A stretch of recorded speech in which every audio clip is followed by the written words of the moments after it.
day na ting nghe hay là nu na mel hoi na chu vet ding al hing set ni tang pa ken kan ngol pi tai hi pang lo ma mel hoi nang tang pa ki man ka day ki dang mi ana hi jing ding tang pa ki man ka it ki dang go ngai in saying e nang ka ngai ka lung se dan ho go na ta san lo mai te to na zong na gel mai te se lei chu nga hin nang ka day se lei chu nga hin nang ka ngai lung thing se len hin say zing leng ang jing bo ka gel jing e pat tin lung gel chang im zo lovin ka hin say zi in za sa jung za lung na pai lan ka hin say zi e la nung zong leng dang sang de gel lovin ka lel kim thu chang hin sang in lung ki to in leng hi te gan thil hing lel ka hi ka hai lung gel lung chom na nei ka hai mi ana hi ding ka it zi in ki ana hi ding ka dei ki dang za ta mi ni pi hin say zong lao ka lung se na in mi lo zeno go leng bang na ka ngai ding hi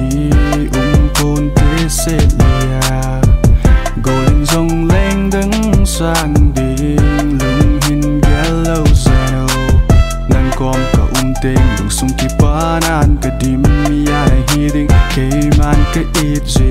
ka lel kim tu cheng go lin ni san pi tan nang nga ding in kho adin ka pang ji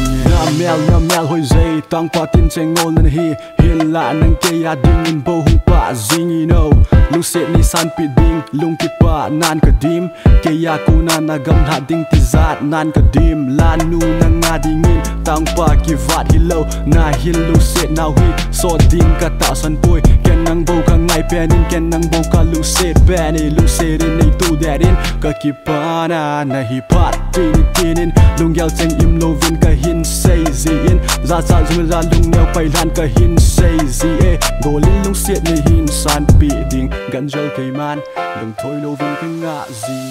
go leng bang nga ka ngai ding hi pon te se lia go lin zong leng dang sang ding lung hin gelo zeno nang kom ka ting lung sung ki panan ka dim mi ana hi ding ke man ka it ji ka lel kim thu cheng go lin ni san pi tan nang nga ding in kho adin ka pang ji go leng bang nga ka ngai ding hi pon te se lia go lin zong leng dang sang ding lung hin gelo zeno nang kom ka ting lung sung ki panan ka dim mi ana hi ding ke man ka it ji